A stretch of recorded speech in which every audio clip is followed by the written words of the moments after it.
Hello po mga mare! Welcome naman sa another vlog.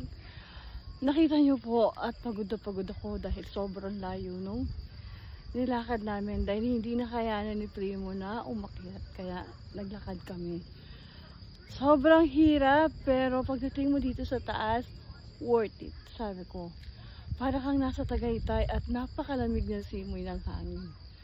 Grabe, dahil lumulubog pa yung araw na parang golden. Napakaganda talaga ng likha ng Panginoon.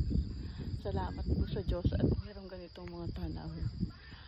Pasensya na kayo mga mare, kasi sabi ko nga sa inyo ay napakalaking hirap. Pero pag nandito ka na ay napakaganda.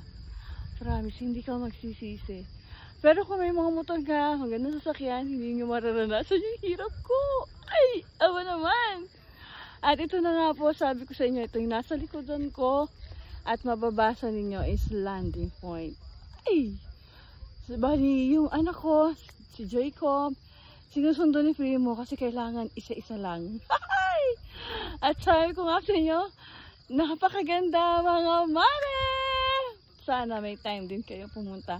Ito yung tinatawag na talagang kalikasan. Ay, aba naman. Thank you so much po. Tara, ang ganda.